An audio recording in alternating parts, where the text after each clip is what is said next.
Nah, ini pertanyaan penting sekali. Kemudian Abraham bilang, ini seperti pohon yang tumbuhnya, pohon itu tumbuhnya miliknya itu ke arah di mana matahari paling banyak menyinari dia. Jadi kalau ke arah timur ya pohonnya cenderung ke arah sana gitu, panasnya paling kencang, pohonnya agak cenderung ke arah sana. Demikian pula kehidupan kita. Kalau kehidupan mendatang kita ingin bertemu dengan Dhamma lagi, selama kehidupan kita sehari-hari kita harus terus mengarahkan kehidupan kita pada perilaku Dhamma. Berpikir Dhamma, berucap Dhamma, kemudian berbuat Dhamma. Inilah yang membuat walaupun tetap selama belum mencapai kesucian nggak ada jaminan, tapi paling nggak kita peluangnya lebih besar gitu. Kehidupan mendatang bisa bertemu Dhamma lagi. Nah, ini yang sekarang ini yang kita lakukan di sini, kita sama-sama diskusi Dhamma, ini juga hal yang sebenarnya sangat kita syukuri sekali ya. Karena Buddha katakan sungguh sulit terlahir sebagai manusia. Perumpamaannya kan seperti seekor kura-kura ya. Kura-kura di tengah samudra yang luas, kemudian kura-kura ini buta dan harus memasukkan kepalanya ke sebuah cincin yang ukurannya pas-pasan sama kepalanya. Cincin ini cuma muncul 100 tahun sekali.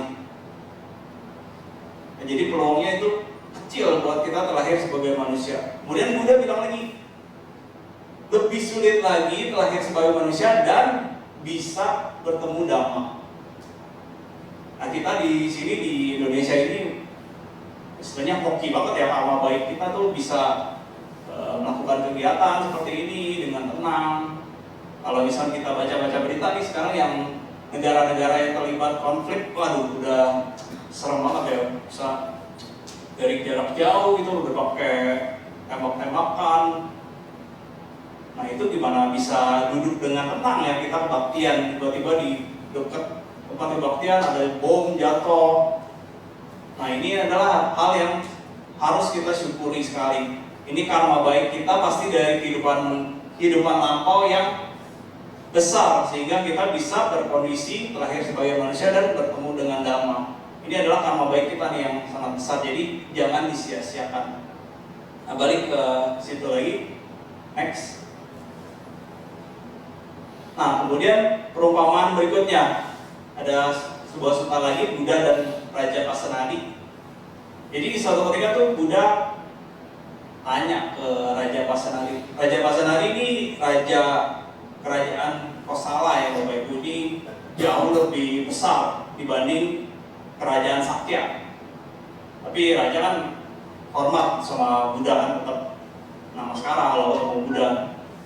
Jadi Buddha waktu itu tanya ke Raja Baginda Pasenadi, seandainya dalam kehidupan kita ini, seandainya raja harus menghadapi gunung karang setinggi awan datang mendekat dari 4 penjuru. Bu, Bapak Ibu bisa buat visual ya, gunung tinggi sekali, karang gitu, gunungnya ini gerak dari 4 arah. Jadi semua yang dilewatin sama gunung karang ini gak ada yang selamat. Kemudian Buddha tanya ke Raja Pasenadi, apa yang akan Baginda lakukan seandainya itu terjadi? Okay, next.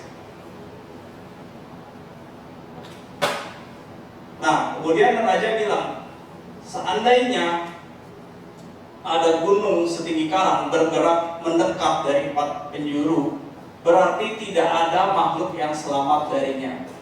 Kalau saya mengalami hal itu, kata Raja Pasenadi, kalau kita mengalami hal itu, tidak ada lagi yang bisa dilakukan kecuali hidup sesuai Dhamma. Ini adalah perumpamaan kematian ya.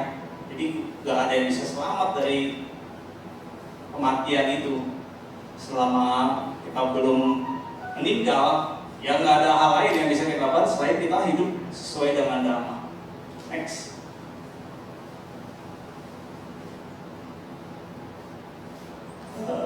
next lagi. Nah kemudian Buddha juga ada bilang mengenai kenapa kita harus maju dalam dhamma. Ini ada sutanya di Anguttara Nikaya. Buddha bilang, aku tak memuji kemandekan, jadi stagnan gitu ya. Kemandekan sifat baik, apalagi kemerosotan. Aku sungguh memuji pertumbuhan sifat baik, bukan mandek, apalagi merosot. Jadi kita tuh bukan hanya memikirkan pertumbuhan kekayaan kita aja gitu, tapi juga kebajikan kita. Karena ini yang Buddha puji justru. Kita harus sifat baiknya terus meningkat. Next. Kemudian Buddha juga bilang, para biku, pertumbuhan kekayaan itu tidak seberapa. Pertumbuhan yang unggul yaitu pertumbuhan kebijaksanaan. Demikianlah hendaknya kita berlatih. Next. Nah, jadi ada 3 kiat di sini yang akan kita bahas hari ini, yaitu supaya maju dalam dhamma, simpelnya dengan 3S. Sabar, sayang, dan sadar. Oke, yang pertama mengenai sabar. Next. Oke, sabar ini yang pertama itu adalah bercukup hati. Bercukup hati, ada sebuah cerita dari buku Kicauan Burung. Ini buku dari pastor Katolik Anthony de Mello. Misalnya tuh menarik. Jadi ada seorang suami yang ketika jalan itu di tengah hutan, dia bertemu sama menemukan ada 7 guci berisi emas. 7 guci berisi emas. Wah, langsung kaya raya. Emas berkilo-kilo gitu ya. Nah dia bawa pulang. Guci ke-7 ini belum penuh, jadi kurang. Nah semenjak itu dia setiap hari berusaha kerja keras, kemudian mengumpulkan emas lagi dia isi guci ke-7 itu. Tapi keesokan harinya gucinya kurang lagi gitu, nggak penuh. Sampai akhirnya dia sakit-sakitan, kemudian dia merasa, aduh nih, kok gucinya nggak penuh-penuh gitu. Nah gitu, akhirnya suatu ketika istrinya kasih tahu, udahlah, daripada kebahagiaan kita, ketenangan kita terganggu sejak ada guci emas ini, udahlah balikin aja lah ke hutan. Ini 7 guci emas itu nggak pernah penuh-penuh. Ini adalah perumpamaan untuk supaya kita bercukup hati. Jadi kalau apa yang kita miliki sekarang, kalau masih bisa kita perjuangkan, kita fight, kita perjuangkan. Tapi kalau misalkan sesuatu itu kita nggak bisa ubah, ya kita bercukup hati. Karena Buddha katakan di Dhammapada 204, kekayaan terbaik adalah kecukupan hati. The greatest wealth is contentment. Kekayaan terbaik adalah kecukupan hati. Kemudian sabar terhadap yang kedua, terhadap hal-hal yang di luar kendali kita. Apa sih yang di luar kendali kita? Ya semuanya ya. Chandra bilang, the secret of life, everything is out of control. Rahasia kehidupan semuanya adalah di luar kendali kita. Kita semakin ingin kita kendalikan hidup ini, semakin kita kesulitan gitu. Yang ada malah kita capek. Mungkin kalau di kantor kita jadi atasan, kita bisa nge-push karyawan. Tapi ingatlah, karyawan yang di-push, yang kita marahin itu juga melakukannya mungkin dengan terpaksa, dan mungkin mereka marah juga gitu kalau dipaksa. Atau misalkan di rumah ada anak saya usia 3 tahun gitu, mungkin dipikir, wah, jadi orang tua pokoknya anak mesti nurut, mesti gak boleh kebantah. Nah ternyata kan nggak bisa gitu juga ya Bapak Ibu ya. Anak juga punya kehidupannya sendiri, dia punya pemikirannya sendiri. Semakin kita maksain, wah hubungannya malah semakin jauh. Dan ini adalah bukti gitu, semakin kita maksain mungkin dia nurut awal-awalnya, tapi begitu udah semakin besar, udah semakin dia ngerti, dia semakin melawan gitu. Nah segala sesuatu ini kan apa sih yang benar-benar ada di dalam kendali kita? Ya pemikiran kita, ucapan kita, perbuatan kita ini yang masih bisa kita kendalikan. Tapi kalau di luar kendali kita, orang lain, pemikiran orang lain, omongan orang lain, itu gak bisa kita kendalikan. Kalau hal-hal udah di luar kendali, ya kita bersabar. Next. Berikutnya ini ada doa terbaik yang Bapak Ibu bisa selalu ingat. Semoga aku sabar menerima yang tak bisa kuubah. Kemudian, semoga aku berani mengubah yang bisa aku ubah. Yang ketiga adalah semoga aku bijaksana membedakan mana yang bisa dan tak bisa aku ubah. Jadi kalau sesuatu itu masih kita bisa ubah, misalkan kondisi keluarga kita nih yang tadinya kekurangan, serba kekurangan, dan kita punya usaha, punya upaya untuk bersekolah atau misalkan berusaha melakukan pekerjaan dengan baik, yaitu kita harus perjuangkan, kita harus berani memperjuangkan. Next.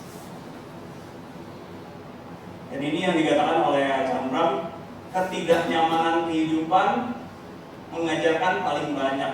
Mereka membolehkan kita untuk menjadi lebih toleran, lebih tentram, dan lebih welas. Jadi kalau kita mengalami hal-hal yang menyedihkan, misalnya kita kehilangan orang yang kita cintai, atau kita ditipu orang dan lain-lain, itu adalah kesempatan kita untuk mempraktikkan dhamma. Ada ini kisah nyata ya Bapak Ibu saya bagikan di sini. Ini adalah sahabat dekat saya sendiri, seorang Buddhis dari sejak saya SMA.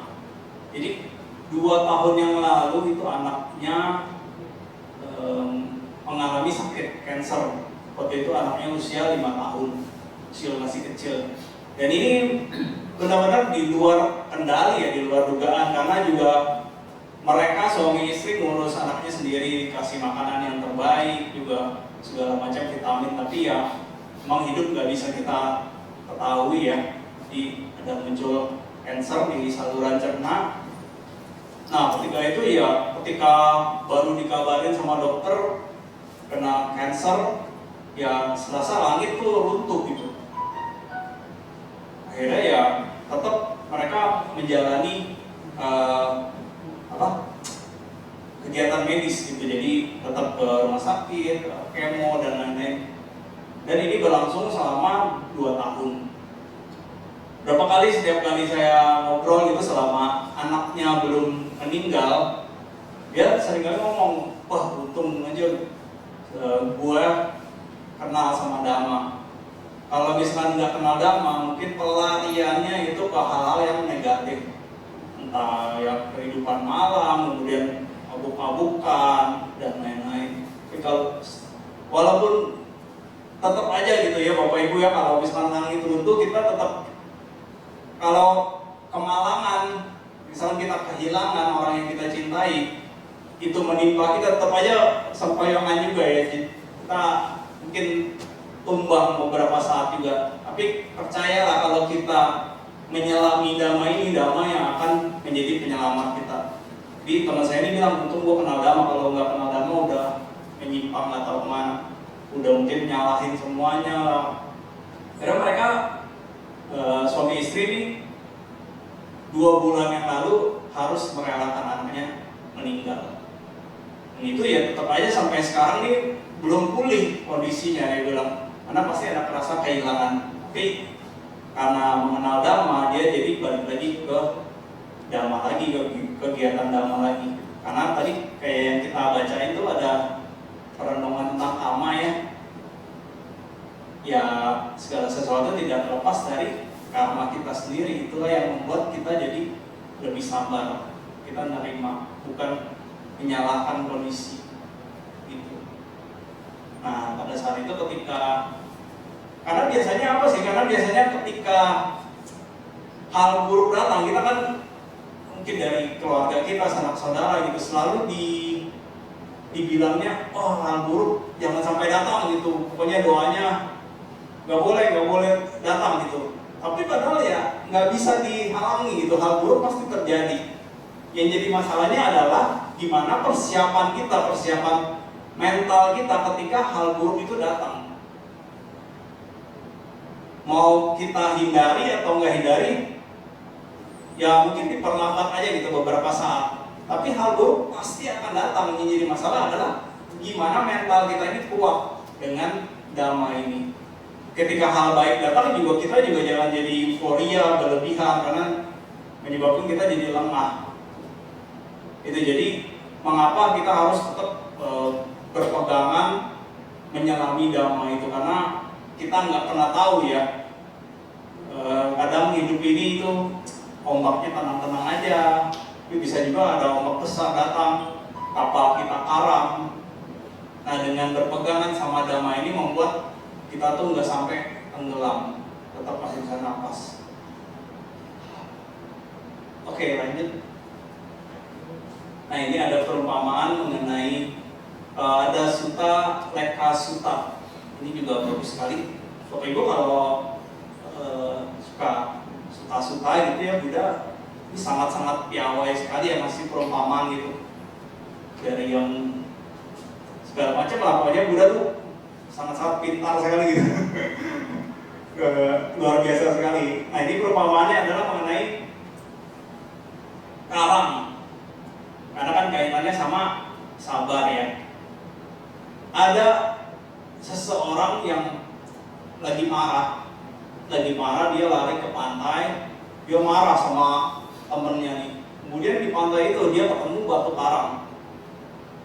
Ketika ketemu batu karang, dia ambil benda yang tajam, dia tulis di batu karang, "Aku marah." Kemudian udah dia pergi, kemudian dia kesel sambil banting-banting di pantai itu. Nah, pertanyaan saya, tulisan di batu karang ini besokannya bisa hilang nggak? Tulisan "aku marah" bisa hilang nggak besoknya? Nggak bisa, karena lama itu hilangnya. Ini adalah perumpamaan seseorang yang ketika marah dengan orang lain itu diingat-ingat terus sampai puluhan tahun. Misalnya orang ini udah umur 70 tahun ya, dia ingat. Itu orang itu waktu aku umur 20 dia pernah mukul aku. Wah, padahal udah 50 tahun yang lalu gitu. Kemarahannya tetap disimpan rapat-rapat gitu. Padahal mungkin orangnya yang mukul udah meninggal, tapi dia tetap masih ingat gitu. Nah, ini kan nggak baik ya. Bahkan ada sebuah studi, ada risetnya itu, ketika kita marah, kita mengeluarkan hormon yang namanya non-adrenalin. Hormon non-adrenalin ini adalah hormon yang levelnya nomor 2 di bawah racun bisa ular. Makanya kenapa kalau kita marah tuh kayak kita lemes gitu ya. Aduh, kepala mungkin agak pusing juga, napas kan cepet banget gitu ya keluar masuknya, kemudian bisa gemeter tangan. Nah, itu badan itu lagi keracunan tuh. Nah, Bapak Ibu bayangin kalau misalkan kita keracunan selama 50 tahun gitu. Kesian badan kita dan kesian diri kita juga gitu. Makanya Buddha kasih perumpamaan yang kedua. Janganlah jadi manusia karang, kita jadilah manusia pasir. Ketika lagi marah, kita tulis di pasir, "Aku marah." Nah, ini kalau pasir ini kan cepet, kita tulisnya sore, malam-malam udah kesapu ombak, pagi kita lihat udah nggak ada.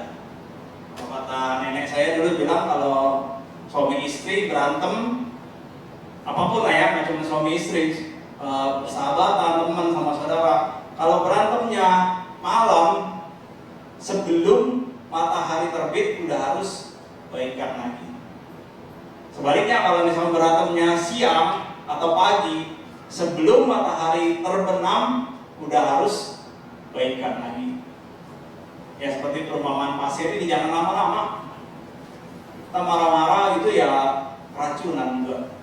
Kata Bante Panyawaro, orang yang marah itu seperti meminum racun, tapi mengharap orang lain yang celaka. Padahal ya kita sendiri yang keracunan. Dan ada perumpamaan ketiga. Perumpamaan ketiga ini adalah menulis di atas air. Nah, ini orang-orang yang ketika marah tuh cepet banget, ketika ada muncul kemarahan, ada awareness, ada penyadaran, langsung ya kayak kita tulis di air, ditulis di air di pantai, ditulis aku marah, dalam hitungan 1 detik udah kesapu lagi. Dan inilah yang harus kita perjuangkan supaya kita semakin cepat marahnya itu, nggak sampai 1 jam, bahkan setengah jam kita kurangin. Dan bahkan tujuan kita itu supaya kemarahan kita itu bisa secepat air hilangnya, susut hilang. Next. Kemudian yang kedua, tadi kan sabar, yang kedua adalah sayang. Sayang terhadap diri sendiri dengan mempraktikkan Pancasila Buddhis.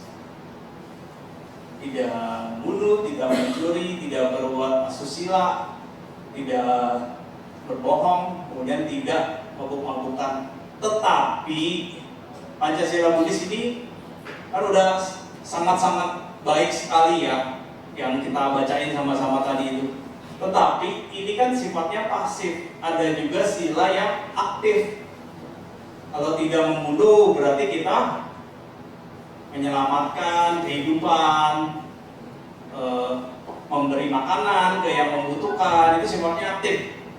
Yang pasif ini juga penting ya, sangat penting itu kita lakukan, karena ini sebagai defense gitu, pertahanan kita. Nah sebaliknya kita juga sambil jaga terus yang pasif ini, kita juga bisa lakukan yang aktif. Terus yang kedua, tidak mencuri, kita dana, kita berderma. Yang ketiga, tidak berbuat asusila. Aktifnya apa? Kita menjaga harmoni. Jangan yang misalkan orang ini sampaikan, kalau kita sampaikan ke orangnya, wah mereka jadi ribut nih, jadi pecah nih.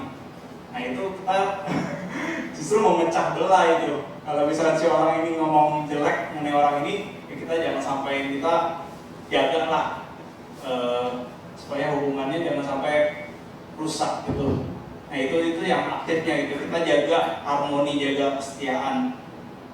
Kemudian yang keempat, berkata tidak berbohong, kita berkata jujur, kemudian mengucapkan kebenaran, berucap kata-kata yang baik.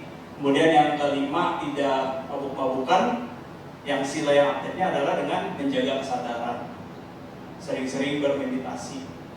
Kemudian sayang terhadap diri sendiri itu dengan tadi sila, dan sayang terhadap makhluk lain. Tadi kita sama-sama yang lakuin meditasi cinta kasih, berarti itu kita lakukan pikiran dan ucapan baik. Kemudian setelah kita keluar dari sini, kita bisa menyayangi makhluk lain dengan berbuat baik. Tadi itu macam-macam, dengan memberikan makanan ke yang membutuhkan, kemudian menyelamatkan makhluk, seperti itu. Next. Nah ini tadi yang saya bahas ya, Pancasila Buddhis ada yang wajib, ada yang pantang. Oke, next. Nah Bapak Ibu, ada sebuah sutta juga mengenai sila ya, Pancasila Buddhis kita ini. Jadi suatu ketika Bante Ananda itu tanya sama Buddha, apakah manfaat menjalankan sila? Nah Bapak Ibu, jadi setelah tahu sutta ini, kita jadi ngerti gitu. Ternyata Buddha yang Buddha anjurkan kepada kita, kenapa Pancasila Buddhis itu selalu kita bacakan setiap kebaktian, karena itu manfaatnya sangat banyak sekali kita menjalankan sila Buddhis. Jadi suatu ketika Bante Ananda tanya sama Buddha, Bante, apakah manfaat dari menjalankan sila yang baik? Kemudian Buddha bilang, manfaat menjalankan sila yang baik adalah hidup tiada penyesalan. Ini manfaatnya besar sekali, kaitannya sama tadi itu, kehidupan mendatang kita. Kalau misalnya seseorang ya, katakan bahwa menjelang ajal itu kan kayak ada film gitu ya, film tentang perbuatan semasa hidupnya, mana yang paling dominan nih. Misalnya semasa hidupnya sering membunuh hewan-hewan. Nah ini ada kecenderungan itu dominan di situ munculnya. Atau misalkan dia sering menipu, dia sering menipu, misalkan dia sering menipu atau sering ngejahatin orang lain. Nah ini katakan ketika jalan aja tuh dominannya muncul gitu, dan ini yang membawa ke kehidupan berikutnya, terlahir di alam menderita. Jadi kenapa kita harus menjaga sila supaya kehidupan kita ini ketika kita jelang ajal itu udah nggak ada penyesalan. Nggak cuma jelang ajal aja ya, kalau kita jalanin sila baik setiap harinya, pasti hidup kita enteng gitu, ringan, nggak ada penyesalan. Kita nggak pernah jahatin orang, nggak pernah menipu. Kita jalanin hidup juga enteng gitu, di mana-mana pasti diterima. Ini adalah manfaat dari menjalankan sila yang baik. Kemudian berikutnya, kalau kita hidup tanpa sesal, hidup nggak ada penyesalan, berikutnya adalah timbul kegembiraan, ada sukacita. Setelah timbul kegembiraan karena menjalankan sila dengan baik, berikutnya adalah muncul ketenangan. Ketenangan inilah yang membuat kenapa seseorang yang silanya baik itu meditasinya lebih mudah untuk bermeditasi. Itu kalau kita menjalankan sila dengan baik. Next. Nah, kemudian yang ketiga adalah mengenai sadar. Tadi saya lanjut lagi ke yang sebelumnya. Jadi begitu udah muncul ketenangan, berikutnya kalau kita tenang, Buddha katakan lagi, manfaat dari menjalankan sila yang baik akan muncul. Tadi yang terakhir ketenangan, gitu ada ketenangan, kita jadi muncul wawasan mengenai meditasi. Ya, kemudian apa manfaat dari wawasan dhamma ini? Manfaat dari wawasan dhamma adalah nibbana, lanjutan yang tadi. Jadi manfaat dari sila ternyata ujung-ujungnya endingnya tetap ke nibbana, tujuan akhir. Oke, yang ketiga adalah mengenai sadar. Sadar terhadap yang paling utama, yang pertama adalah terhadap ketamakan, kebencian dan kekeliruan kita sendiri. Loba dosa moha ini kita harus aware, sadar. Kenapa sih bante-bante, romo-romo itu sering mengajak kita buat bermeditasi? Karena ketika kita bermeditasi itu kita jadi sering aware ya, jadi sering sadar gitu. Wah, ini pikirannya selalu lari terus nih, kalau nggak ke loba, larinya ke dosa gitu, terus rombong-ambing terus menerus. Nah, ketika kita sering melakukan meditasi, kita jadi aware, tahu ya, makin diendapin gitu loba dosa mohanya ini. Nah, itu kemudian yang kedua, segala sesuatu berubah dan berlalu. Ini yang mesti kita sadari juga. Yang ketiga, hal-hal di luar kendali, badan jasmani, sikap, ucapan, pandangan orang lain, cuaca, makanan, perencanaan, dan lain-lain. Oke, next dulu. Nah, gimana sih meningkatkan kesadaran? Satu, meditasi. Yang kedua, dalam kegiatan sehari-hari. Saya ada beberapa kiat untuk kita sadar dalam sehari-hari. Yang pertama adalah satu momen, satu kegiatan. Jadi misalkan lagi sikat gigi nih, Bapak Ibu lagi sikat gigi. Biasanya kalau kita lagi sikat gigi, kita mikirin yang lain, wah lagi sikat gigi, mesti siap-siap, siapin tas, siapin ini itu. Nah, ketika kita lagi meditasi dalam kegiatan sehari-hari, ketika lagi sikat gigi, hanya ada kegiatan menyikat gigi. Jadi pikirannya ya di situ lagi pegang, kita aware, kemudian lagi sikat nih, lagi gosok, kita aware, kita sadar. Jadi satu kegiatan, satu momen, satu kegiatan. Termasuk lagi nyetir, juga kita kita pegang setir, kemudian lihat sekitar. Nah, dengan melakukan seperti ini, satu momen, satu kegiatan, biasanya kita tuh nggak sambil mikirin yang lain-lain, benar-benar kegiatannya sadar di situ. Karena biasanya apa nih, misalkan paling sering kan kita kelupaan, udah mau berangkat gitu, udah siap-siap, tinggal kunci pintu, terus baru ingat, tadi udah sikat gigi belum ya? Nah ini karena ketika lagi nyikat gigi kita mikirin yang lain gitu, kita nggak fokus di kegiatan sikat giginya, gitu. Atau kalau mandi jarang lah, maksudnya tadi udah mandi belum? Wah itu selama mandi apa benar-benar nggak fokus gitu. Nah, itu jadi satu momen, satu kegiatan. Terus yang berikutnya bisa juga dengan sentuhannya dengan lembut, diperlambat. Sentuhannya misalkan kita lagi nutup pintu nih, biasakan kalau tutup, misalkan buka, crack, langsung dilempar, dar gitu.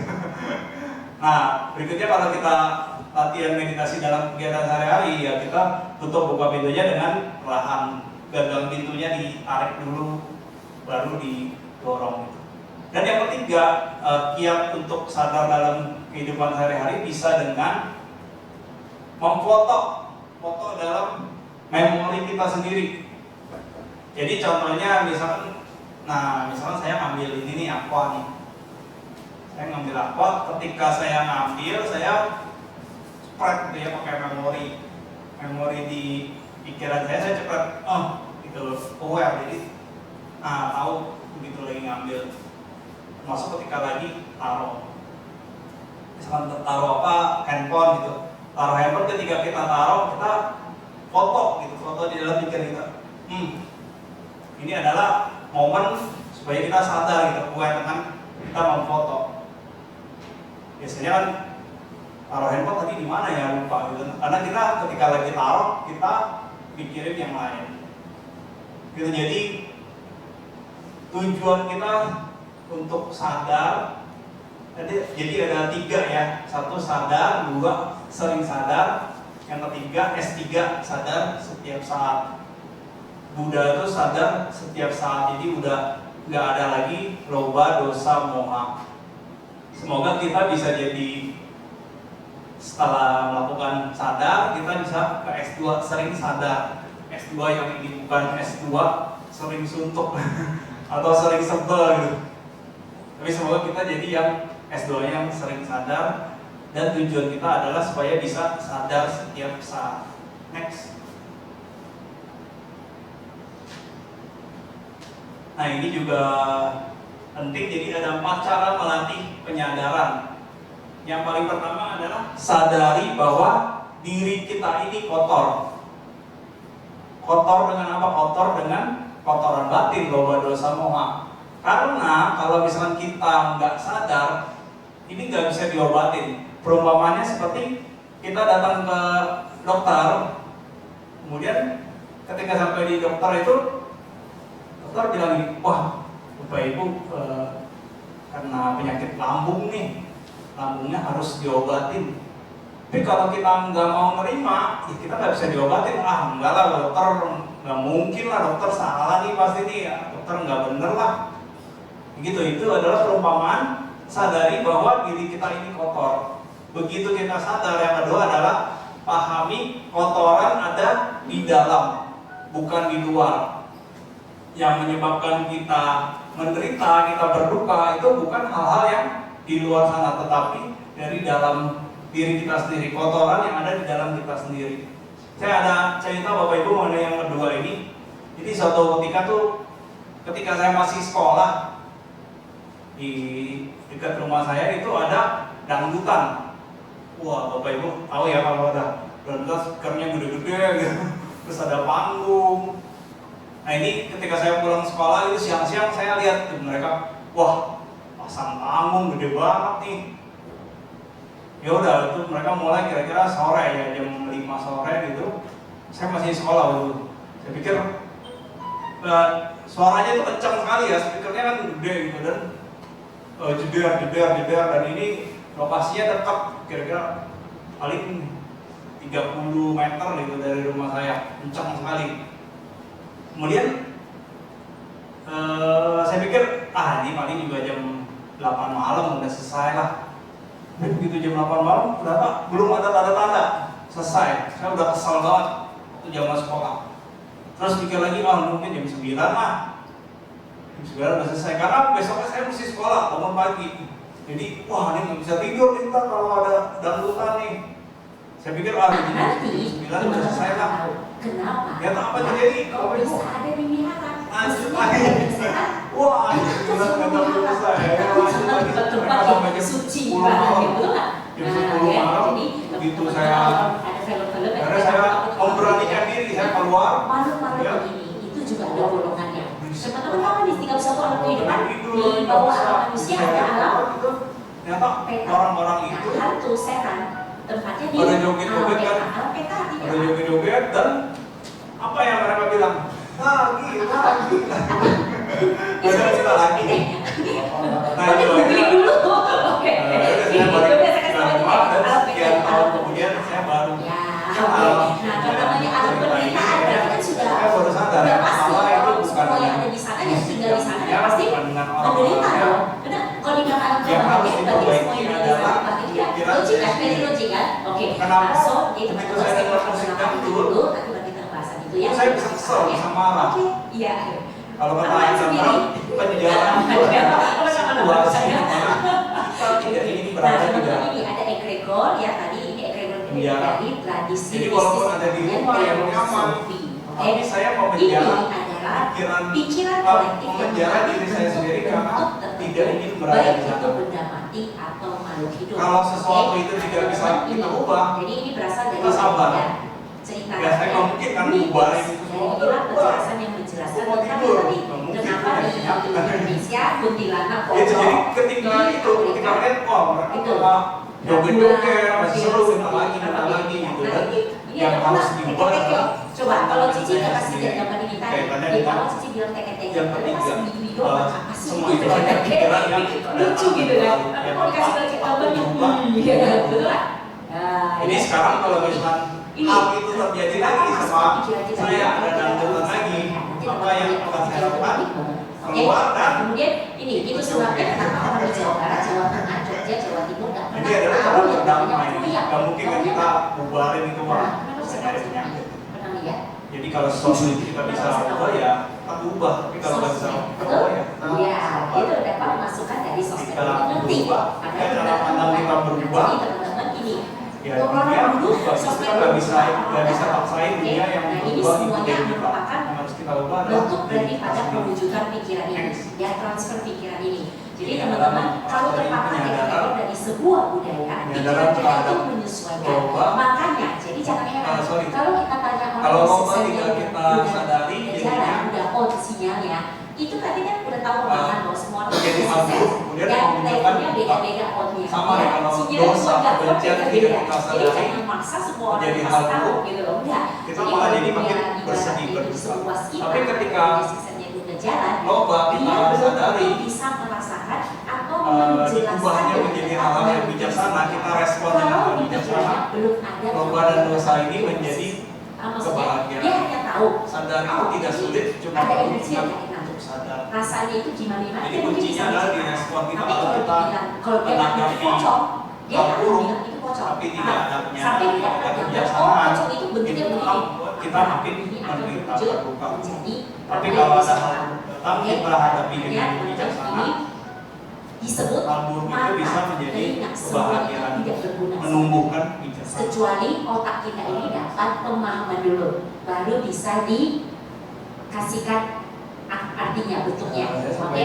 Nah, jadi maka ini hanya bisa ini ada cerita penutup sudah persiapan. Salah satu cerita favorit saya yaitu Suta Inti Kayu. Kata lain dari pikiran adalah Mungkin semua yang saya sampaikan kita hari ini bakal dilupakan. Tapi tolong yang terakhir Oke, ini mantap ya.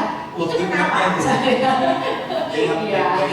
Aman ya? Jadi ceritanya gini, ada duduk sini aja, ada duduk sampai cici. ada seorang Oke. Aman. Nanti lihat gue ada pikiran. Oke. mendapatkan inti kayu. Bapak Ibu kalau Cici mau tanya. lihat pohon yang Teman-teman semuanya ditebang itu kan ada dengar nggak kulir-kulirnya ya dalamnya ya. Katanya sih umur pohon semakin banyak kulirnya berarti pohonnya udah tua. Dan si orang ini pengen mendapatkan inti kayunya di tengah-tengahnya. Saya udah ngomong cici cocolnya 2 kali. Nah, dia tebak pohon itu, kemudian dengan yang urusan ya.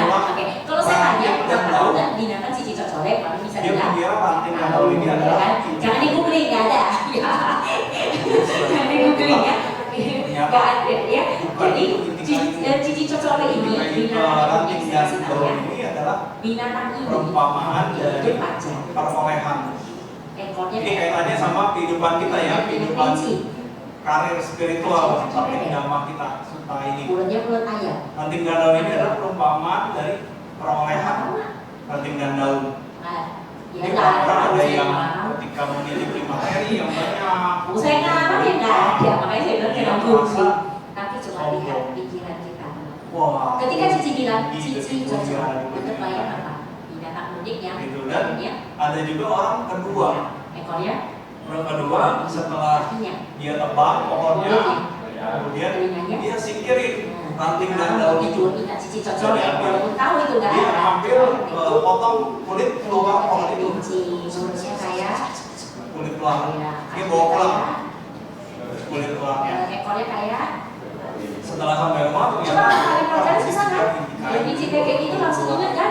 Ini saya ngarang loh padahal. Bahwa ini Coba adalah balik aja ingat perumpamaan nggak? seseorang yang mendapatkan Bahaya nggak? perolehan, Pikiran adalah kemudian karena dia sekalian mengingatkan ya. perolehannya banyak, materinya banyak, dia jadi populer, terkenal.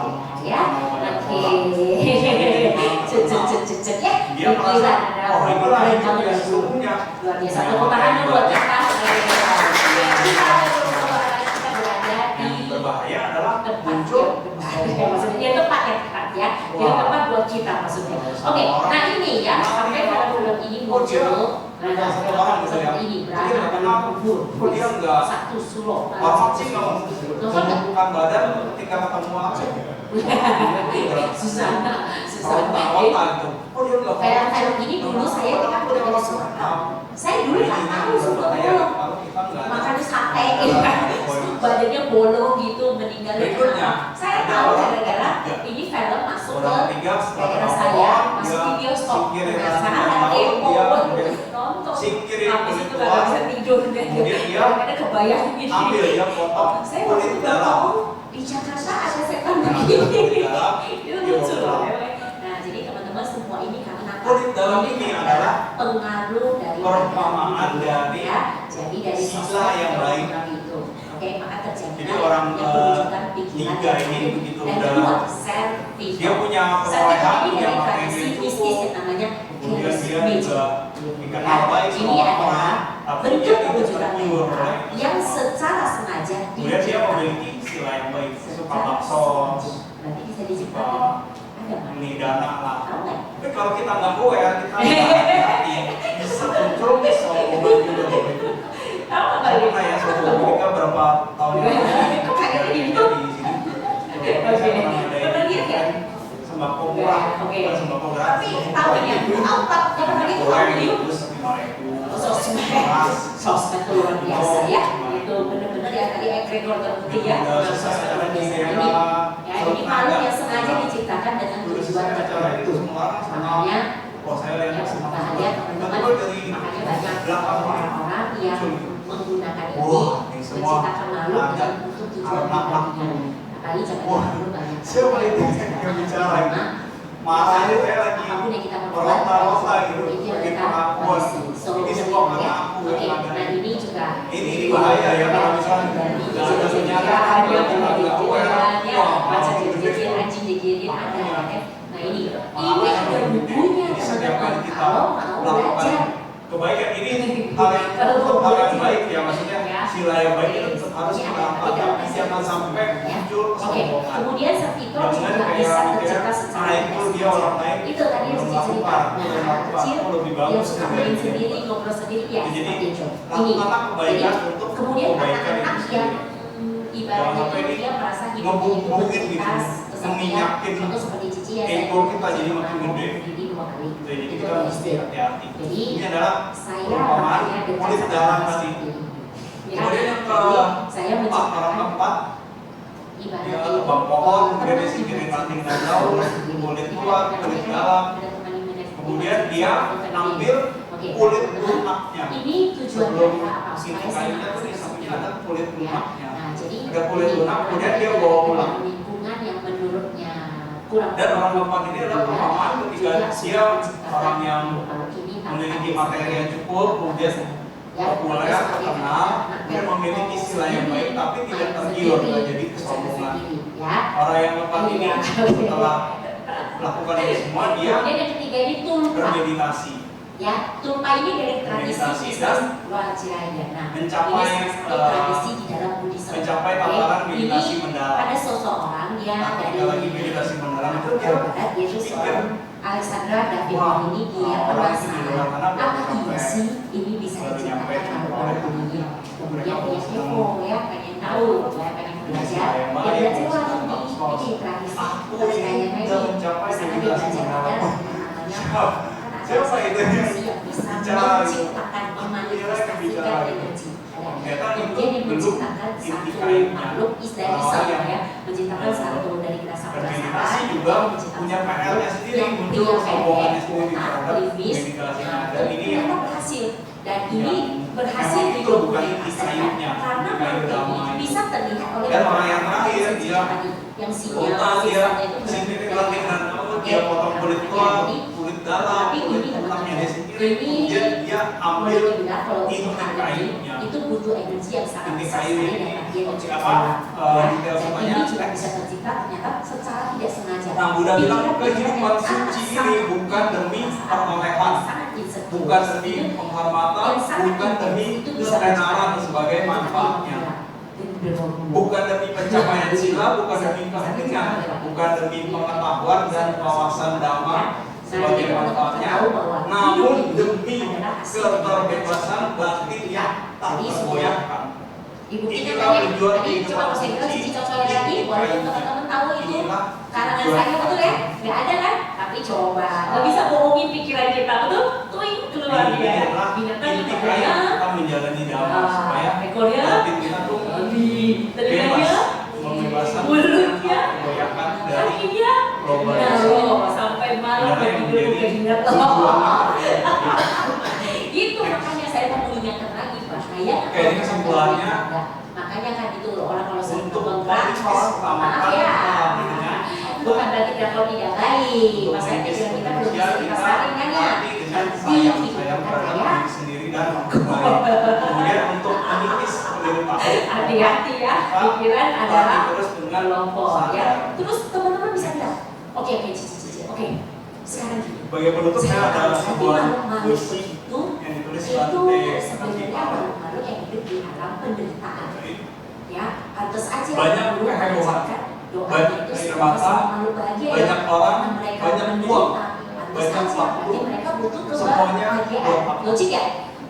Banyak Jadi, masalah, kita ya, kayak sesosok gitu. tubuh kecil, segumpal Gimana daging, logik? Kalau yang saya nih cepat sudah terurai. ngerti itu tadi ya, ini Sesosok mayat tapi kecil masih takut yang gitu terus ya. cepat. Karena takut ini Tak kalau bisa lagi dibilang dalam seperti sekejap, sedia kala. masih takut pasti ada.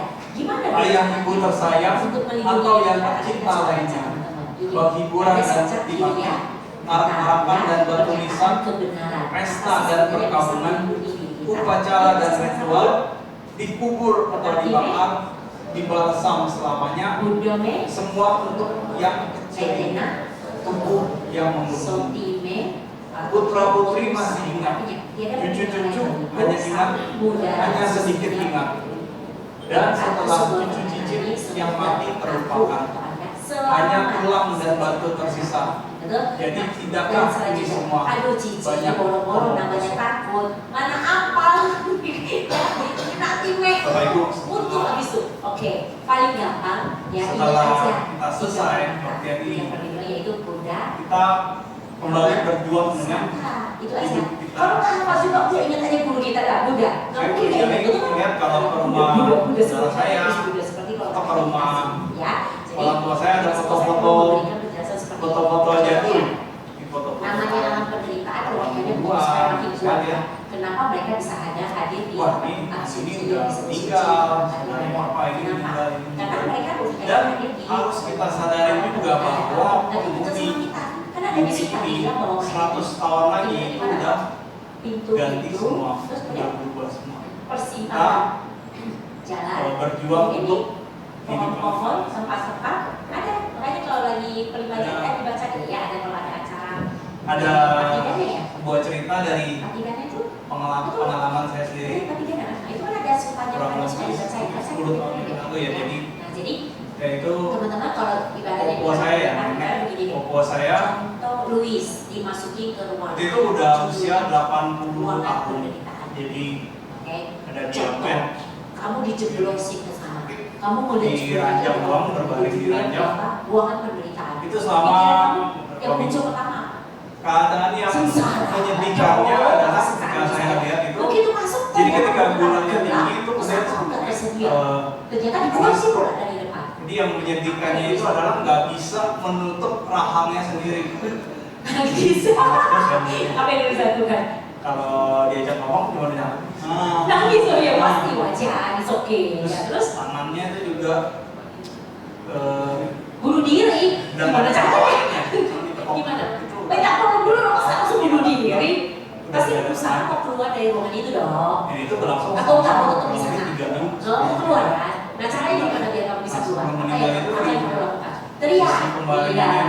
Daripada nangis, teriak. Menyadari satu hal itu bahwa setiap orang berjuang buat hidupnya sendiri. Nangis. Ini cuma teriak nangis kan nangis.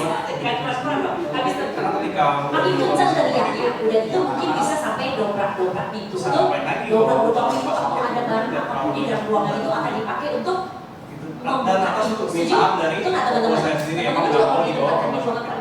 Jadi di rumahnya ada yang akan dilakukan seperti itu ya antara nangis teriak berusaha kejadian itu saya itu ya kan bahwa setiap orang memang keluar aja ya hidupnya sendiri. Kalau misalnya sekarang ini bukan program penderitaan ini kondisinya sangat mendukung sekali kita punya pelayanan. Oke, nah jadi ini tapi lepas dari itu kita pulang ke rumah masing-masing jalanin kehidupan sendiri ya si berjuang buat hidupnya sendiri. Jadi teman-teman siksa itu tadi semua orang boleh dibilang itu tapi bisa dikondisikan buat melakukan ada yang bisa jadi itu tapi ya bisa aja ada yang mau melakukan kebajikan sama-sama tapi ada yang nggak mau ikut tadi juga bebas kan pilihannya. Jadi maksudnya tahu aja gitu loh.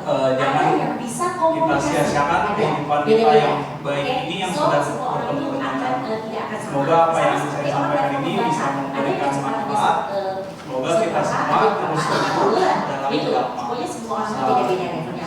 Nah, jadi teman-teman ketika udah dimasukin dari ke ruangan ini teman-teman.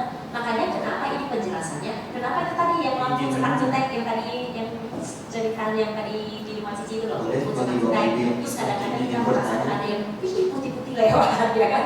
Atau kayak angin atau kayak atau kursi goyang sendiri, meja atau apa bergeser dan sebagainya. Nah ini seru, saya waktu itu pernah saya di sewa bengkel yaitu karena awal-awal pertama budget terbatas, sewanya tempatnya yang begitu gitu ya kan. Dan kebetulan untuk saya sama kalau begitu tuh nggak takut, jadi oke lah. Jadi waktu itu saya sewa tempat itu bengkel kan Cici bisa interior, jadi buat bikin bengkel, buat bikin perabotan rumah tangga ya. Jadi kemudian pada saat di bengkel itu WC-nya seru, semuanya seru. Jadi kantor di depan itu, Cici mejanya di sini, Cici meja di sana. Jadi Pak Cici di sini menggambar ya. Meja jadi di sini sama kayak di situ tuh sekitar yang ini siapa yang baju putih ini yang tadi baru datang namanya siapa? Nicole. Nah jadi posisinya dari sini sampai ke Nicole, meja satu sini satu situ. Nah kemudian berarti ada jarak dong ya kan? Jadi waktu itu Cici namanya gambar kan ada pensil, penghapus dan sebagainya. Pada saat lagi ini pada kan meja ini meja tulis, meja gambar itu di sini. Jadi di baliknya. Jadi kalau saya menggambar saya begini, saya membelakangi meja. Ya, tiba-tiba saya punya alat-alat tulis pindah, hilang. Saya cuma bilang, sudahlah ya, saya tuh lagi capek ya, tolong. Iya benar saya ngomong, sudahlah ya, saya tuh lagi capek, tolonglah ya balikin ya. Saya ini harus cepat selesai. Udahlah saya nggak ada waktu buat main-main dan sebagainya. Kalau saya ngobrol gitu kan, tiba-tiba saya punya alat image dekat Iko. Coba, iseng banget benar-benar ada, mereka tuh sama kita sama. Ada yang iseng, ada yang jahat, ada yang baik, ada yang jahat, sama teman-teman.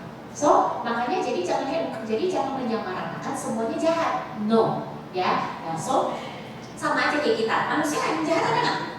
Banyak, banyak betul. Apalagi yang pikirannya jahat. Yang nunjuk orang biasa satu ke sana, jari selainnya ke kita. Ya, oke. Nah, jadi teman-teman semuanya, ini mereka itu kalau sudah di alam penderitaan, nanti mereka nggak nyaman, nggak happy, nggak bahagia. Ketika mereka nggak bahagia, mereka mau mengkondisikan keluar dari alam penderitaannya. Mereka pengen terbebas dari alam penderitaannya, pengen terlahir di alam yang lebih baik. Jadi wajar nggak mereka kasih tanda ke kita? Kasih tanda apapun itu.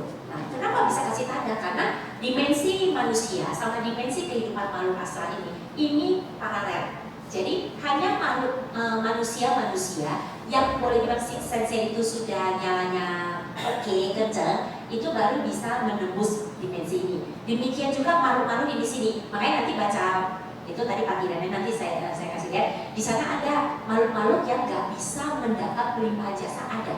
Karena di Suta juga dijelaskan di alam peta ini nggak cuma sekedar alam peta, banyak sekali tingkatannya. Kalau pengen lebih tahu silakan dalami Suta, itu keren banget. Ada loh makhluk tuh aneh-aneh, macam-macam ada semua. Ya, kita sebut aneh karena di luar beda daripada kita. Ya, bukan mengatai, tapi memang aneh karena kita mengartikan mereka sama kita beda. Ya, yang kita sebut aneh ya karena kita tahunya cuma manusia gitu loh, yang lebih normal, yang lebih samanya. Ya, oke. So jadi ini teman-teman kalau merasa satu tempat, satu apa itu aneh, itu rasanya nggak nyaman atau gimana, teman-teman bacakan ini. Ya, daripada saat itu kita berbuat tidak baik, contohnya misalnya kita maki-maki ya, atau kita ya berbuat aneh-aneh, lempar hal-hal aneh-aneh atau gimana-gimana, kan berbuat karma buruk. Nanti hasil buruknya buat siapa? Buat kita. Lebih baik kita, kita bisa bilang begini, ketika kita udah memahami ini, kita akan bilang, ini peluang, ini kesempatan nambah karma baik ya. Semoga nanti bisa sampai situ level pikirannya, sehingga belum berbuat baik kita tambah banyak. Nah itu sebabnya karena mereka pengen keluar dari alam penderitaan. Untuk makhluk-makhluk yang memang karma baiknya masih cukup banyak mendukung walaupun terlahir di sana, mereka bisa berada dekat dengan wihara, dengan tempat-tempat yang dianggap tempat berbuat baik. Paham? Nah itu makanya ya. Jadi dengan begini kan teman-teman makin paham. Setuju? Oke. Nah saya lanjut ya. Ini teman-teman. Ya sebentar. Jadi kalau misalnya kemarin itu ada yang nanya mas saya, Cici, ini saya itu baca parita, tapi kok kayaknya tambah merinding gitu loh, paham ya? Tambah merinding kok, saya merasakan makhluk-makhluk itu tambah banyak. Nah logikanya begini, penjelasannya teman-teman ya. Kalau misalnya mereka di alam penderitaan, berarti kan nggak cuma satu dua kan? Banyak sekali, betul nggak? Oke, ketika banyak sekali, semuanya pengen nggak bebas dari penderitaannya? Pengen, ya kan? Ibarat kayak saya analogikan begini deh. Teman-teman kalau lagi sakit fisiknya, lagi kurang sehat, perginya ke dokter yang ramai atau yang sepi? Sepi kenapa? Kalau dokternya nggak dipercaya, aneh ya. Walaupun sakitnya udah gimana banget butuh pertolongan cepat, tapi pengen ke dokter yang ramai tetap kan? Dokter yang ramai kenapa tambah ramai dan kenapa orang mau ngantri ramai-ramai banyak-banyak? Karena terjamin, betul? Nah demikian juga dengan makhluk ini gitu loh. Ya, jadi mereka tuh bisa kayak ibarat tuh kasih tahu temannya bahwa ini jangan baca paritanya oke banget, sinyalnya oke banget, dia bahwa itu dari levelnya itu oke banget. Sehingga ketika mereka mendapat pelimpahan jasa ini ya itu benar-benar dapatnya full, paham ya maksudnya ya? Sehingga makanya bisa bertambah banyak. Nah kalau dia nggak memahami begini coba, yang ada kan dipikirnya dia punya ketakutan, aduh saya kok baca parita malah yang datang malu-malu gitu, paham nggak? Nah sebenarnya mereka itu datang ngumpul lagi menunggu pelimpahan jasa. Semoga nih ibarat nih, coba pernah pergi ke kelenteng? Contoh yang kemarin itu kebakaran yang tapi lupa ini nggak kebakaran itu Cinta ya, petak 9 betul ya. Nah itu kalau kita habis dari kelenteng itu di depannya banyak pemulung, tukang pengemis. Kenapa banyak? Menunggu berkah, betul? Ya, sama seperti mereka. Makanya yang baca Marita itu tadi, yang tadi nanya itu, kenapa Pak akhirnya banyak yang ngumpul? Karena pada menunggu berkah, menunggu dilimpahkan jasa supaya mereka bisa bebas dari penderitaannya. Setidaknya merasakan penderitaannya, dan kalau memang sudah pas waktunya, semoga mereka bisa terlahir di alam yang lebih baik. Karena mereka nggak bisa berbuat kebajikan seperti kita di dunia ini, di kehidupan di manusia ini. Saya pahami ya. Oke, nah teman-teman sama-sama kita baca yuk. Sebenarnya bukan setan yang menakutkan atau hantu, tapi yang paling menakutkan adalah siapa? Manusia yang tidak bisa mengendalikan pikiran-pikiran jahatnya. Ya, teman-teman semuanya. So, demikian sesi sharingnya, semoga bisa memberikan pemahaman lebih baik buat teman-teman. Sekarang saya mau tanya, tadi yang level ketakutannya tadi sudah di-scan, level berapa? Masing-masing tadi sudah menjawab sendiri ya. Sekarang coba dicek, sekarang setelah dengan pemahaman ini, coba dicek level ketakutan yang tadi berapa, sekarang apakah ada penurunan?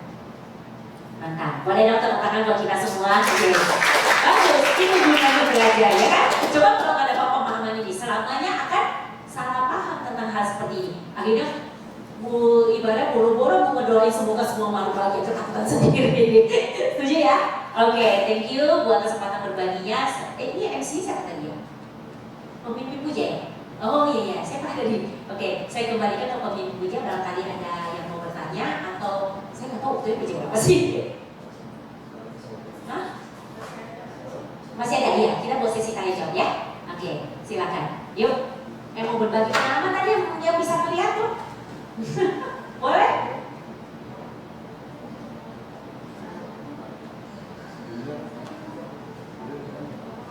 Ayo, silakan.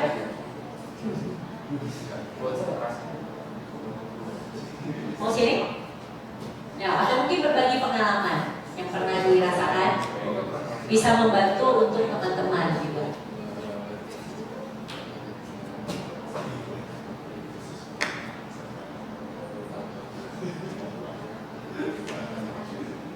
Ya udahlah, cerita sendiri lah saudara. Iya boleh. Namanya siapa? Wih, Meta, oke. Jadi merintih itu cerita yang tadi. Oke, thank you Meta. Kita boleh tepuk tangan dong buat Meta. Thank you.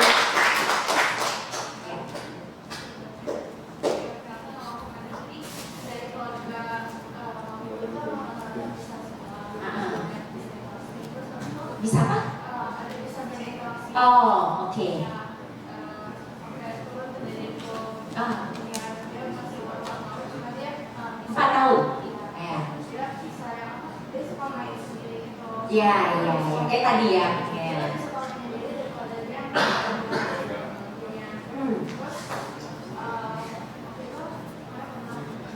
Pakai mic kali ya, teman-teman dengar nggak apa yang Meta sampaikan? Seru kali nih ceritanya. Dedeknya cewek cowok? Cowok, iya.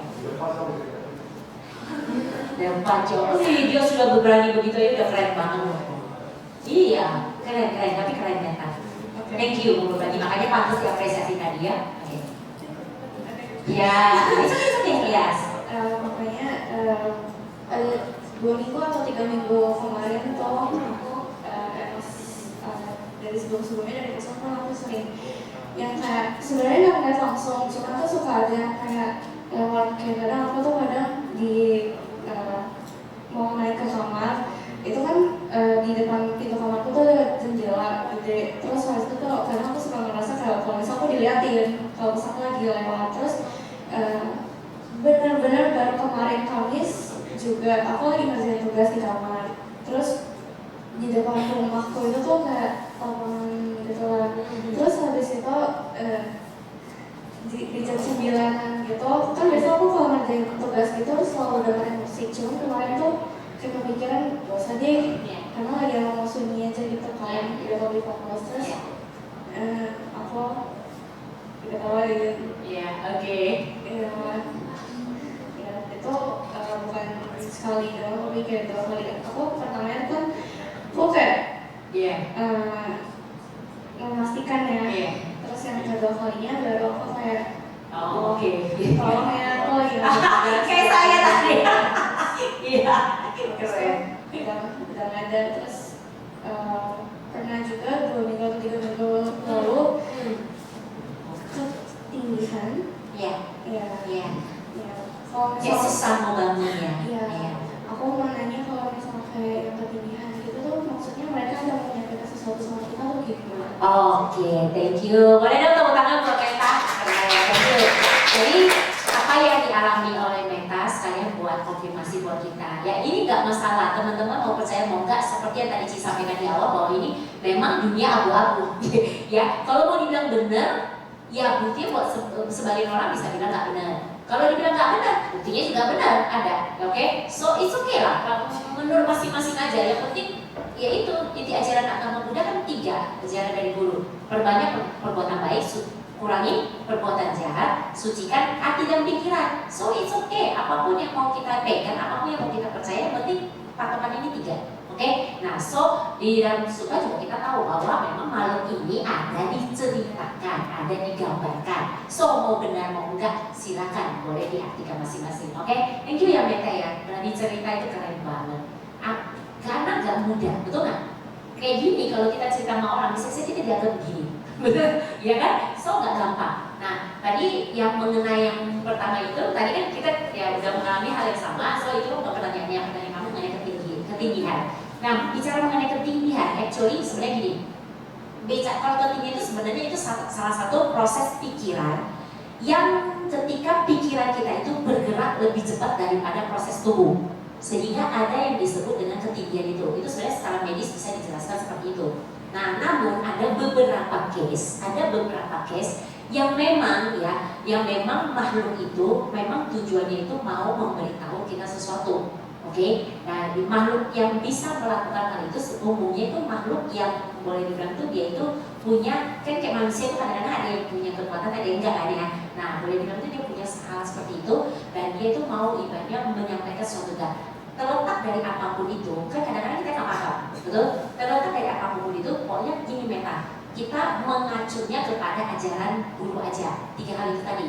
Perbanyak perbuatan baik, kurangi perbuatan jahat, sucikan hati dan pikiran. Ketika pikiran kita mulai galau, mulai ini apa sih maksudnya ini, kenapa sih aku begini, kok aku jadi ini? Kalau mulai takut, mulai kita menenangkan diri, meditasi atau gimana, kita menyucikan hati dan pikiran kita.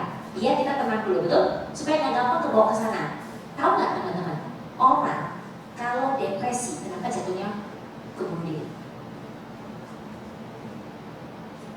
Karena dia nggak bisa menyucikan pikirannya dan hatinya. Jadi ini jatuhnya ke mental. Akhirnya sakit mental ini mengarahnya tuh energinya makin rendah. Akhirnya ngarahnya ke alam-alam seperti itu. Nah orang yang alam seperti itu ibarat tuh kayak teman-teman yang udah nemu, ayo mari bergabung sama kami. Paham ya maksudnya? Makanya kepikirannya bunuh diri. Ya, padahal makanya dibilang kan sebenarnya itu menyengsarakan diri sendiri masuk ke alam yang salah sebenarnya ya. Jadi makanya hati-hati. Saya juga ingatkan kepada teman-teman dokter, kemarin tuh pernah ada teman dokter yang usia ini, terus dia jadi dapat pemahaman, oh iya jadi kalau misalnya ini kita mesti ngomong yang baik-baik. Oh ini kita 3 hal. Berarti kalau perbanyak perbuatan baik melalui pikiran, ucapan dan perbuatan kan. Nah jadi kalau orang yang lagi depresi ya kita jangan tambah membuat dia depresi, yang ada dibangkitkan semangatnya atau dibantu dipahami ya. Karena kalau kita makin bikin dia depresi otomatis ya udah makin masuk ke arah sana ya. Jadi dia waktu itu tanya begitu, kok ibaratnya dia kan karena dokter dia tanya, kenapa ya sih orang yang kayak gitu tuh kecenderungannya itu pasti mau bunuh diri ya, karena penjelasan seperti itu, energinya sama dekat. Kalau bicara energi begini deh, dia teman-teman bisa kurang lebih membayangkan, meraba, merasakan. Oke? Jadi supaya lebih logik bisa lebih dipegang, karena ini abstrak banget ya. Kalau bicara energi begini, makhluk-makhluk seperti itu, setan hantu, itu rasanya, oke, yang bisa merasakan, itu rasanya dingin atau hangat? Dingin, umumnya dingin. Memang ada beberapa yang ada, tapi umumnya tuh banyak yang dingin. Oke? Kemudian biasanya lebih banyak terdengar, terlihat, terasa malam atau siang? Bukan berarti siang nggak ada, betul nggak Meta? Ada. Nah, coba kenapa malam ya? Malam itu asosiasinya panas atau dingin? Dingin sekali lagi, betul? Kalau diasosiasikan mereka ini lebih mudah terlihat di malam, berarti gelap atau terang? Gelap. Gelap ini dingin atau panas? Dingin. Nah, bicara energi panas dan dingin, ya. Coba kita manusia, kalau lagi takut, lagi sedih, lagi kecewa, lagi frustasi, lagi mentok, jadinya kedingin apa panas? Energinya makin gelap, makin pengennya menyendiri, betul? Pengennya di ruangan gelap apa terang? Jangan harap mau di ruangan terang, betul nggak? Matiin lampu semua, menyendiri, masukin ke selimut, betul nggak? Energinya ke sana, sehingga energi yang sifatnya sama itu akan menarik hal yang sama. Ini penjelasannya. Makanya orang yang depresi, makanya lebih baik kita kena matahari, kita ke tempat-tempat terang, itu supaya keluar dari depresi kita. Karena kalau enggak, ancamannya itu bisa itu godaan dari makhluk-makhluk itu cukup akan sangat-sangat kuat, bahaya ya. Karena kan kita juga berkerabat sama mereka, kita nggak tahu yang mana, betul nggak? Nah, so peta tadi coba tentang kamu ada di dua sisi ya, dari sisi medis itu penjelasan seperti tadi bahwa kecepatan gerak pikiran kita itu lebih cepat daripada tubuh, sehingga jadi kita merasa kayak itu loh ya, seperti kayak ketindihan. Ya, kalau pada saat itu terjadi, ya kamu cukup melakukan apa? Ya udah kamu cukup santai aja santai. Dengan memahami kamu akan bisa lebih, oh ya sudahlah, ya udah sekarang lagi terjadi begini, ya udah santai.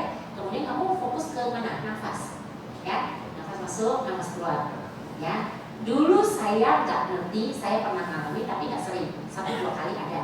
Tapi karena saya sama dekat, kemudian saya belajar agama, saya jadi makin paham. Akhirnya saya melakukan hal seperti itu. Ya, fokus ke nafas, fokus nafas. Kemudian saat itu kalau kamu masih nggak bisa langsung tidur, ya, kamu cukup melakukan apa? Itu kamu bisa baca tadi. Ini nanti mesal namanya budonya atau karena mereka sudah kepanjangannya. Ya, atau cukup ini dah, budo seperti itu. Ya, meta ya. Nah, terus kalau papa mama gimana? Kamu sharing nggak sama papa mama tentang hal ini? Ya, aku sharing sama mami. Oh, terus mami sarannya apa? Mami juga suka kayak gitu, jadi kayak Ya udah, pasrah banget kan ya. Oke, dengan jawaban ini kamu bisa bantu sampaikan ke mami ya. Oke, jadi nanti pokoknya kalau itu terjadi, ini itu ada dua kondisi medis sama kondisi yang memang itu terjadi dari mami itu memang ada mau ibaratnya memberikan tanda. Itu tadi yang kayak tadi yang nulis di ruangan itu kayak mau kasih tanda, paham ya? Nah, cuma kan karena nggak tahu apa-apa, daripada meraba-raba, daripada mencari-cari, pusing sama hal itu buat apa? Bener nggak? Hal baik yang bisa kamu lakukan itu tenangkan diri dulu kamu, ambil kendali diri kamu dulu, pikiran kamu, ambil kendali dulu pikiran, fisik kamu, ambil dulu kendali. Setelah tenang, kamu lakukan apa? Kamu bisa misalnya contoh baca karita, habis itu limpahkan jasa ke anggaplah itu makhluk atau enggak, limpahin jasa aja kepada yang membutuhkan. Asik kan jadinya, jadi aman gitu, paham ya? Nanti bisa sampaikan seperti itu semuanya. Dan pernah ada satu keluarga juga seperti Meta nih ya, satu keluarganya itu bisa apa sebutnya sensitif lah ya. Yang lucunya, papanya ini gak takut, saking gak takutnya suka ngomel-ngomelin makhluk. Iya, diomelin. Jadi kalau makhluk itu diusir, jangan ganggu keluarga gue ya, gini-gini yang ngomel, dia marah-marah. Terus setelah dia dengerin seri aku dan dia diskusi sama aku, dia baru, ya salah ya saya ya. Orang udah lagi menderita, lagi kasih tanda, tolong gue, bantu gue, malah diomelin, diusir. Nah, terus setelah mengerti, akhirnya dia bisa melakukan hal yang lebih baik. Oke teman-teman? Ya? Oke, jadi intinya cuma 3 hal, perbanyak perbuatan baik, sucikan. Perbanyak perbuatan baik, kurangi perbuatan jahat, sucikan hati dan pikiran ya. Jadi gak usah pusing, benar mereka. Ya, tapi bersyukur loh dengan punya kelebihan seperti itu. Ya kita boleh sebut kelebihan, padahal walaupun pada nyatanya semua sebenarnya punya kelebihan. Cuman belum cukup tinggi, belum terasa atau belum gimana, ya kan? Sehingga ya itu kadang-kadang kita jadi merasa orang yang punya kelebihan itu merasa kayak ini sesuatu hal yang mengganggu, itu nggak mereka. Ya jadi kayak bilang, aduh kayaknya nggak nyaman banget sih begini, lebih baik kok kayak orang-orang aja nggak ngerti, nggak tahu, gitu ya? Enggak juga, dengan pemahaman ini coba kamu dapat sesuatu hal nggak bahwa ternyata dengan begini kamu bisa berbuat baik lebih banyak, tidak hanya kepada manusia-manusia ataupun makhluk-makhluk hidup yang terlihat, tapi juga kepada mereka. Keren? Yes, oke, thank you ya. Oke, ada lagi silakan. Iya. Ya. Namanya saya. Claresta, oke. Pakai mic ya Claresta. Thank you. Boleh tepuk tangan dong buat Claresta dulu. Jadi aku tanya, kenapa banyak kalau misalnya pas kecil itu bisa berkomunikasi, bisa berinteraksi, bisa ketemu, bisa melihat. Nah, tapi kalau pas gede akhirnya itu udah nggak bisa melihat, tapi melihatnya itu pun sama-sama doang. Lagi itu udah nggak bisa berinteraksi juga, cuma bisa merasa doang, merasa sama melihat dikit-dikit doang. Karena bagi dosa. Paling gede bagi baca dosa. Thank you Vanessa. Ya, kamu tadi yang memberikan Cici pemahaman kaku ya tadi ya. Oke, thank you. Nah, jadi waktu kecil tadi kan juga dijelasin ya. Anak-anak tadi umumnya sampai umur 9 tahun ya. Nah, dari penjelasan secara ilmu neuroscience, ilmu pikiran, manusia itu punya pikirannya itu sebenarnya ada terbagi menjadi conscious sama unconscious. Tahu ya? Pernah tahu ya? Gini deh, bahasa Indonesia, pikiran sadar, pikiran bawah sadar. Oke, antara pikiran sadar dan pikiran bawah sadar itu ada gerbang yang disebut pikiran kritis. Ini yang mengkritisi, yang menganalisa, yang bikin pikiran kita itu aktif terus. Oke, jadi waktu masih kecil, ya sampai umur sebelum ABG antara tadi kurang lebih 9 tahun sampai paling tinggi itu sekitar 12 tahun. Ya, kadang sampai 14 tahun masih ada. Ya, nah jadi ini kenapa umumnya semua orang itu gerbang pikiran kritisnya itu belum full, belum tebal. Nah, makin lama makin tebal. Makanya orang kalau udah makin gede, ya makin tua, apalagi orang tua, makin diomongin makin susah kan?